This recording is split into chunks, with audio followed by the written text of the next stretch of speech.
Osluškujući zahtjeve tržišta i naših poslovnih partnera, Zračna luka Zagreb implementirala je novu ekskluzivnu uslugu prema konceptu koji će putnicima osigurati udobnost, diskreciju i dodatnu vrijednost u putovanju.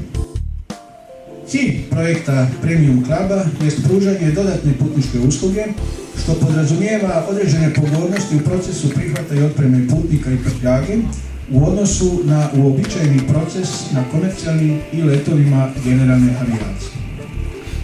Zračna luka Zagreb je od studenog 2012. godine članica World Airport VIP foruma, udruženja zračnih luka koje pružaju premium uslugu i jedina je zračna luka u Republici Hrvatskoj koja je pokrenula ovu uslugu. Svi mi koji putujemo, a poglavito kolege koji rade u izravnom prometu, znaju koliko putovanje ponekad može biti zahtjevno, komplicirano kad se najmanje nadate i dok čekate u redu u gužvi, sve samo ne diskretno.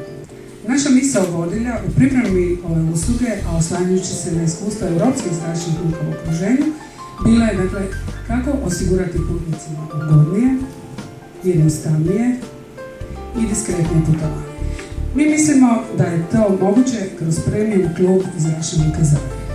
Premium putnik je ugovaratelj, odnosno korisnik premium usluge, bilo da se radi o usluzi u dolasku, odlasku ili u transferu. Neke zračne luke putnike koje koriste ovu uslugu zovu CIP putnici, odnosno Commercial Important Passengeri.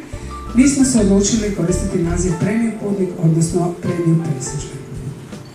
Potrebno je naglasiti da je premium uslugu uz najavu na privatnim, odnosno letovima u generalnoj avijaciji, moguće ugovoriti i na svim komercijalnim letovima u redovitom prometu zračnog. Premium klub uslugu ugovarati se može ili rezervirati najkasnije 24 sata prije korištenja usluga, putem telefona, faksa, e-maila ili putem službene internetske stranice Zračne luke Zagreb, popunjavajući obrazac za ugovaranje premium klub usluge.